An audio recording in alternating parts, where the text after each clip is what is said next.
Sponsored by the James Madison Council and the National Endowment for the Arts.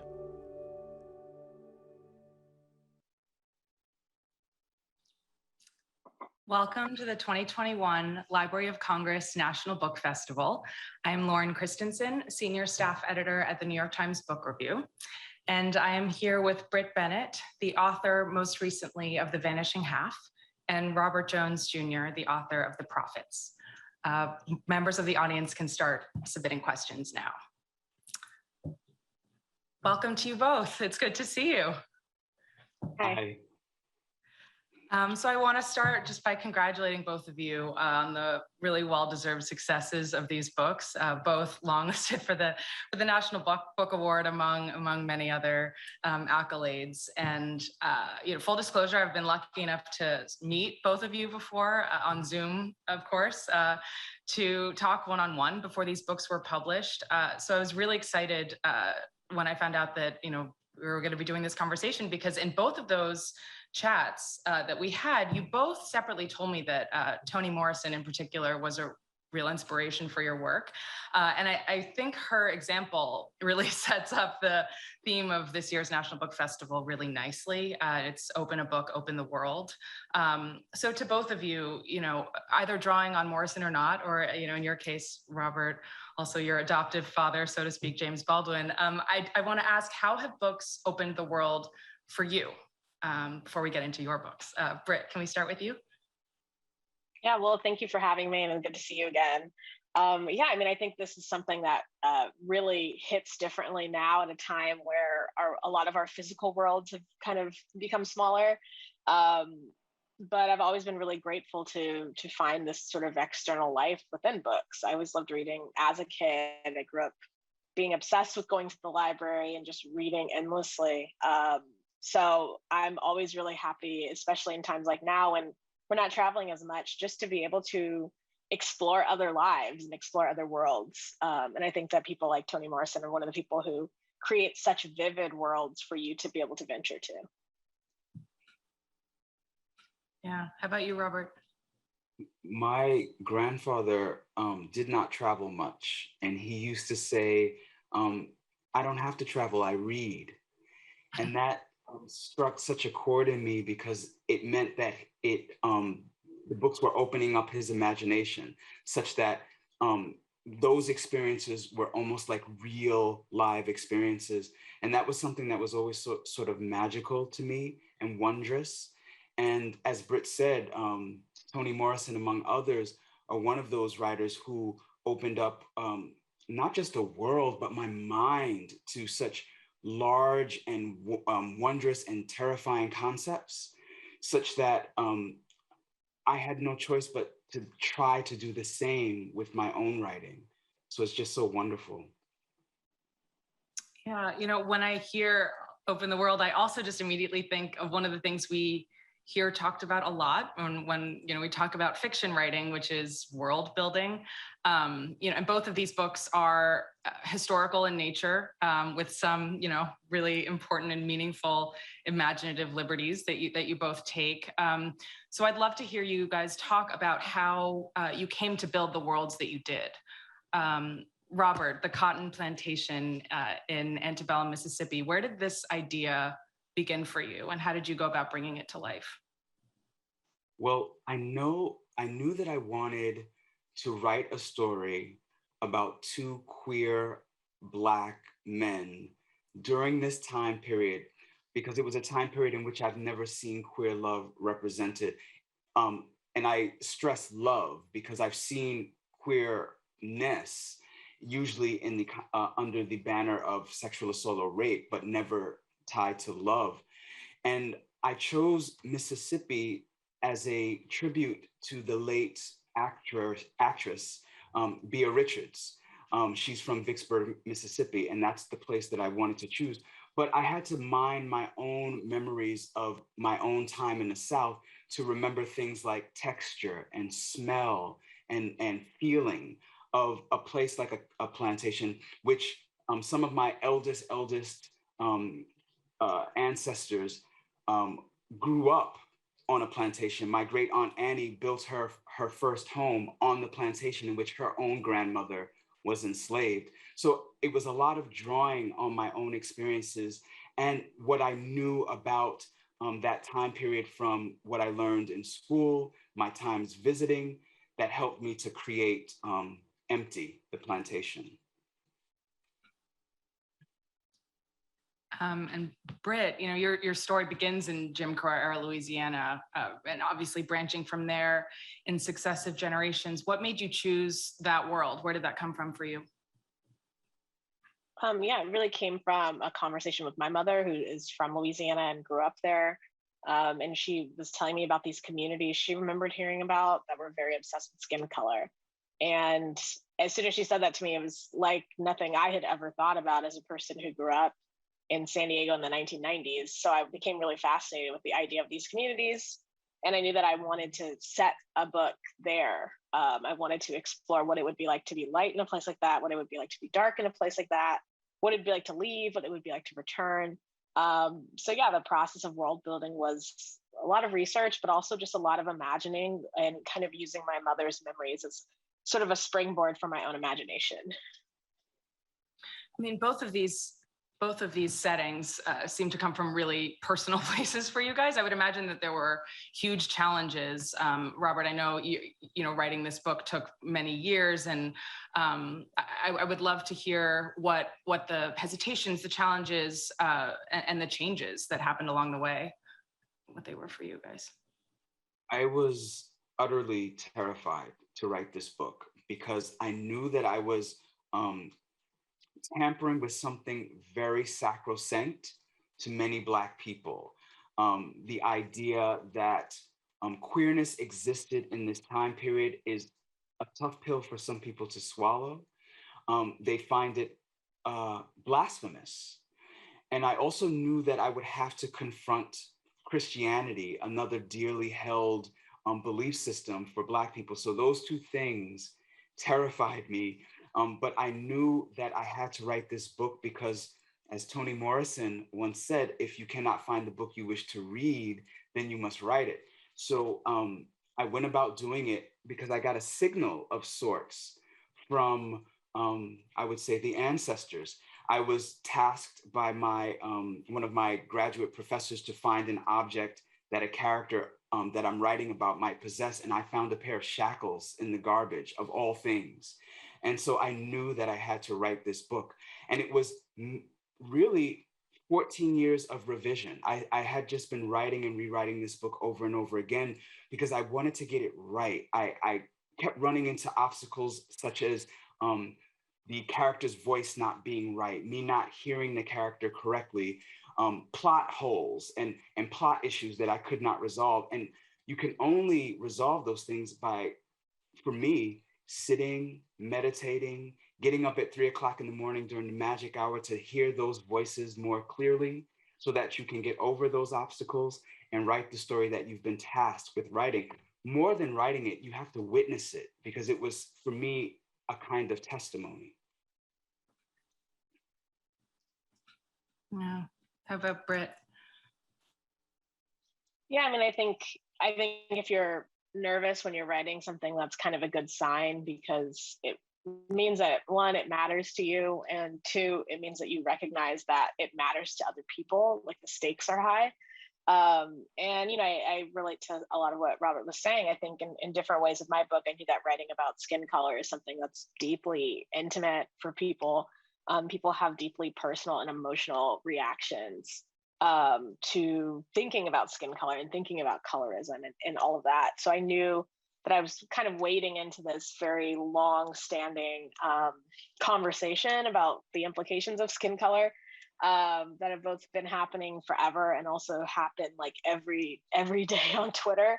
So I understood that, I think, when I went into writing the book. But I think also, again, like Robert said, it took me a while just to revise the book and figure out what I wanted it to be, because it turned out to be a very different book than I originally imagined. And a lot of the process was about me having to learn to recognize that the book was kind of going in different directions than I perhaps originally planned. That's so interesting. Can you can you enlighten us of one of the directions that shifted, a kind of some place you thought it was going to go, and how it ended up going in a different way? Yeah, I mean, I thought the book would just be about the twins. Like, I thought the first half of the book would be one twin, the second half of the book would be another twin, and it would have this very clean structure. And it turned out to be a much messier, kind of more sprawling story. It turned out to be multi-generational. I became interested in the men in their lives. I became interested in their own children. It became a bigger book than I think I originally planned it to be. And that can be very scary when you're setting out to write something, when you begin to kind of deviate from the plan that you imagine. Because the book is always perfect when it exists only in your mind. And as soon as you start to write it down, that's when it becomes very flawed. So that can be, I think, stressful part of the process. But I've learned so far that that's the most important part of the process, is kind of learning how to get out of your own way and allowing whatever you're writing to become what it wants to become. Yeah, and there's so many moving pieces in this story, right? I mean, from each twin kind of explodes its own world, right? I mean, there are multiple worlds within the one. I would imagine that was there some kind of puzzle, puzzle pieces involved, like shifting around things to make it work. Yeah, there wasn't a lot of planning, I can tell you that. There was not a lot of planning. It was really just trial and error, and me having lots of great help from my editor to try to make it into a coherent story. Because, like I said, I thought it was going to be very straightforward, and it turned out to be the exact opposite. What a process. And for Robert, I mean, did you start with the setting? I mean, I know you've said that your intention all along was to write a story about Black male love. And that being a quite broad idea, you could tell that story in an infinite number of ways. Did the book begin with that, and then you found the setting, or was it vice versa? Where along the stage, in the process, did you end up on this plantation with these two teenage slaves? Well, I did know for a fact that I wanted to write about Black male love. And I kind of know that I wanted to write about it in a time period that I had not yet seen it in. I was an Africana Studies minor in undergrad, and I read the entire canon, essentially. And in none of it, I could find Black queer characters before the Harlem Renaissance, or the mention of Black queer people before the Harlem Renaissance. So I said, well, I want to write in a time period before then. And the major time period for me before then was, there was, of course, Reconstruction, but I wanted to go back even further to antebellum slavery. And that's when the terror began, because I was like, this is something I had not seen. I would have to create this from scratch. So I had to do a ton of research to determine, was this possible? But of course it was possible. But I just felt like I needed confirmation, because I thought that people would think it too fanciful, too much of a fantasy. But once I found those shackles, I knew that I had to do it. And so there was no turning back at that point.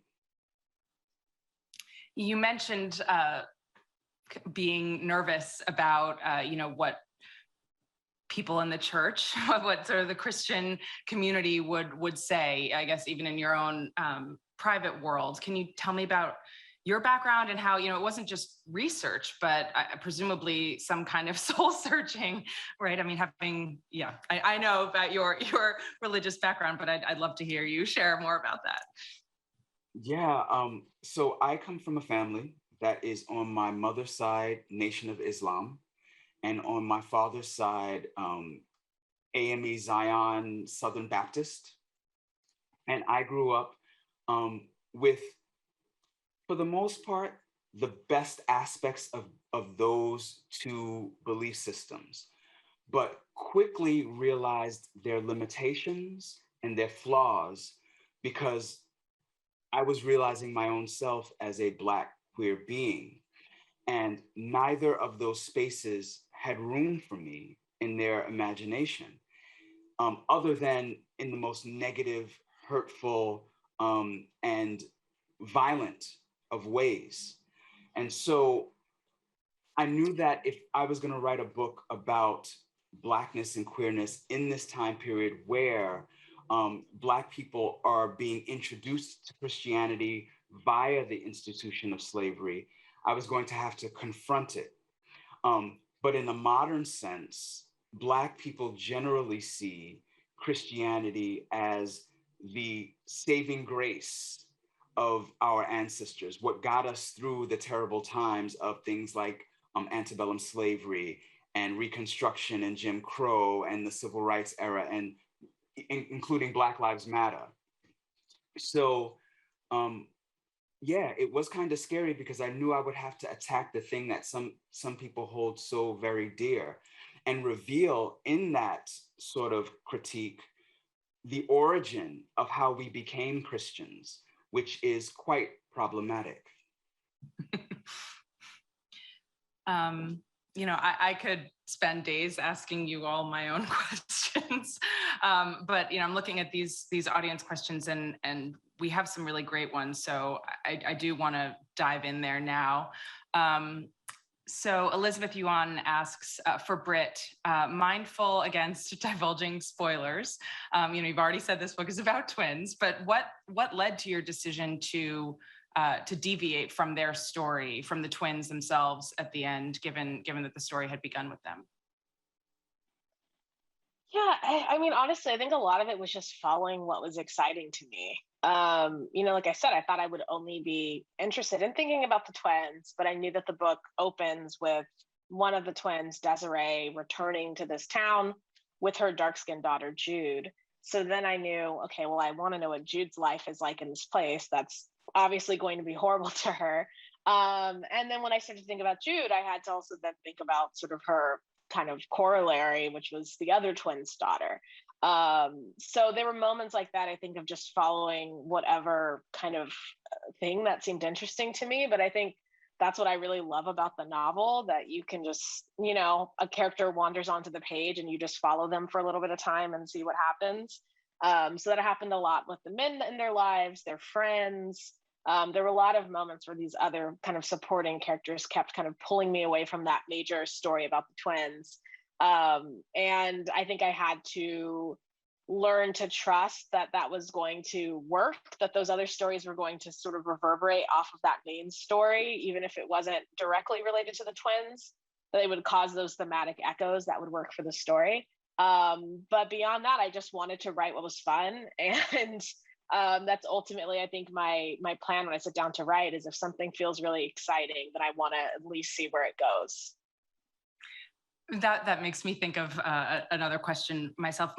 You were talking about supporting characters, and one of the most interesting, I guess, pairings in this book for me is Jude with her transgender love interest, and the ways in which this transgender partner complicates the idea that Jude has and that the reader then has of the ethics of passing.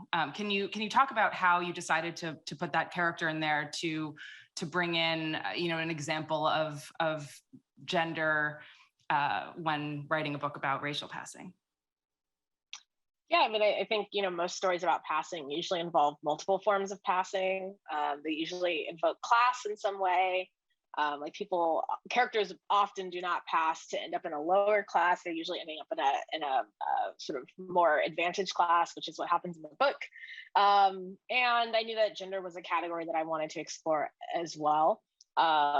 Reese was the character who I had been thinking about for a completely different project. He was kind of salvaged from a short story I'd written in grad school.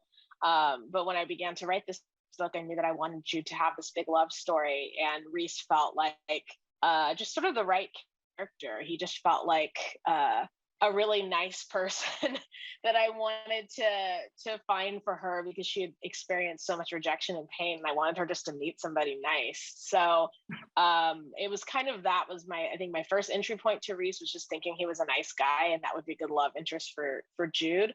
But beyond that, I found some really interesting, again, thematic reverberations in the way that his story is so different than Stella's. His journey is a journey toward becoming himself and being more himself and becoming at peace with himself, versus Stella's journey, which is not that. So I love the fact that he complicated that idea for Jude, who sort of immediately, she feels very rejected by Stella because Stella has kind of left the family behind.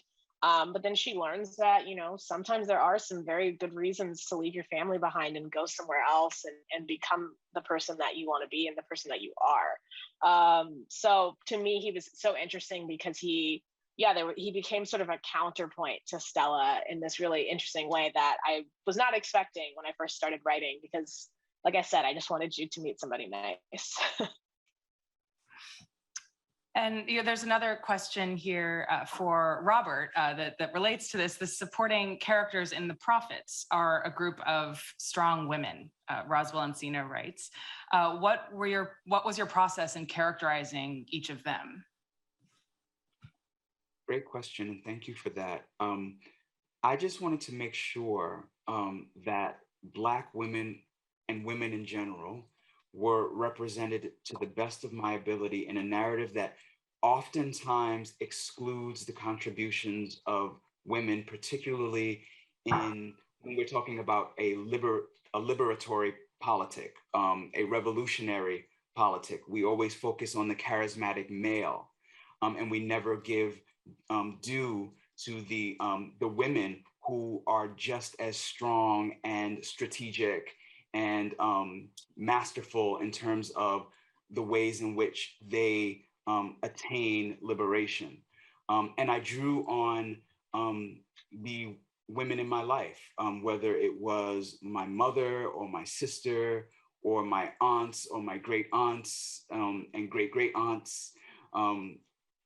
I had to pay homage to their, not only their strength, but their vulnerabilities, their kindnesses, everything about them that was both loving and chastising.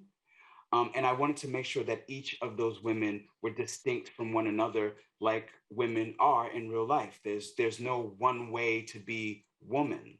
And I wanted to make sure that I could in some way capture that. One more question. We have Nkumbu Kamfwa says, for Britt, do you think the topic of colorism is rarely talked about, and colorism mostly occurring in the Black community among Black folk? I don't think it's rarely talked about. I think it's talked about a lot. I mean, I grew up in a family where color was talked about very freely, so there was never anything taboo about those conversations for me. But I think these are conversations that perhaps are happening within and among the community, and maybe they come across as rare to people who are not part of it. But the other thing that I also like to say when I talk about this book is that, again, colorism is not exclusive to Black people or Black Americans. It's a phenomenon that you see around the world in various different communities where it's preferable to be lighter than it is to be darker. That's true in so many different communities and not just Black people. And one of the things that I thought about writing this book was that I didn't want to pathologize Black people for, or at least some of the Black characters in this book, for believing that ideology, because it doesn't come from nowhere. It comes from white supremacy, and it's something that a lot of us inherit and internalize, whether we want to or not. So I didn't want to pathologize the characters for supporting this, but I wanted to think about the implications of this ideology being pushed to its most extreme end, where this is a community that is essentially trying to genetically engineer its community. It's trying to craft this sort of eugenics project around skin color. And my thought writing it was just like, what if we take this ideology that I see permeating throughout society and throughout media and entertainment and whatever politics, and we push it to its most extreme end. And that, to me, was what the town of Mallard became. Robert McCoy asks, and I think this is to both of you, my wife and I just had a family member come out. It challenged long-held beliefs. As influencers of change, how have you seen people connecting with your stories? Well, the best thing that ever happened to me was a 17-year-old Black queer young man inboxed me on Instagram to say that this was the book he had longed for, that he saw himself, that he feels part of the tapestry of life because I provided a historical account of his own experience. If nothing else happens with the prophets, that alone was worth writing it. And I am utterly moved that he found something of value in it. And I hope that anyone who picks it up finds something of value in it. I would be utterly content if one or two more people found it to be of some value, because that's the reason why I wrote it.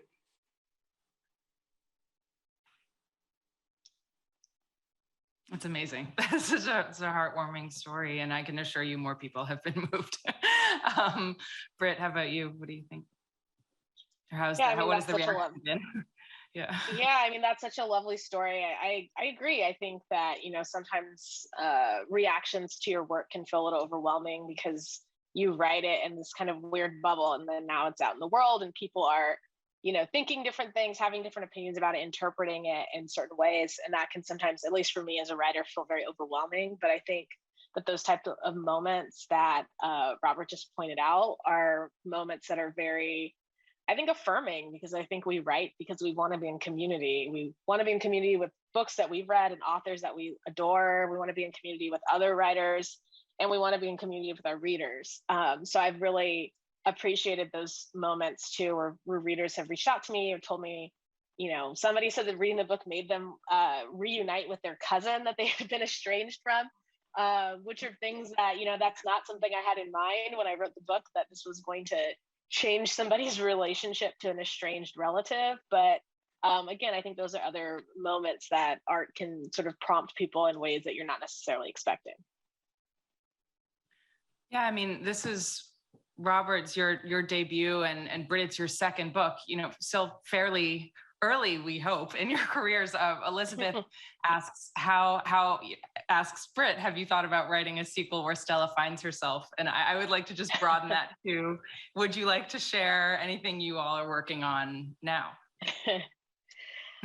No, I have not thought about writing a sequel. I've been asked about this a lot, which I think if I were to, it would definitely be about the next generation of that family. I don't think I would revisit poor Stella, but yeah, no, I'm working on my third book right now, which I'm still kind of in the very beginning stages trying to figure it out. So it's challenging, but it's been fun to return to or not even return to, sort of launch into a completely different fictional universe. Robert? For me, I have just started on this second novel, and like the first, it's terrifying me. So according to Britt, that's a great sign. So I am at the very early stages, still thinking about the characters, still waiting for them to talk to me, still having to do some research to make sure that I get it right, because I like to have a lot of research under my belt, so that I feel like I'm in the time that I'm writing in. But yeah, I hope this one doesn't take 14 years to write. I'm guessing maybe 3, but we'll see. Well, we'll wait as long as you need. I mean, yeah, what is writing like now for you guys? I mean, now just a year and a half into this, isolation in its various forms that it's taken. I mean, I know we both talked about this separately months ago, each of us when we spoke, but what is it like now? Not really sure where the end is in sight, but what's writing like now for you? Yeah, it's been okay. I think I've been able, I'm the type of person that when I'm anxious and stressed, I'm productive, which I'm not proud of, but that's something that's been able to keep me going during this pandemic. But I'm hoping to be back out in society and in the world again, and be able to experience more things and see new places and eavesdrop and people watch and all of those things that I find really inspirational for creative work. And I actually like the solitude and the silence. It's one of the best ways for me to write. There hasn't been much of a negative impact on my writing, thank goodness. Well, unfortunately, we are out of time. Thank you both, Britt and Robert, for sharing your time with us so generously. And thanks to all of you for your questions. Keep enjoying the National Book Festival at loc.gov/bookfest.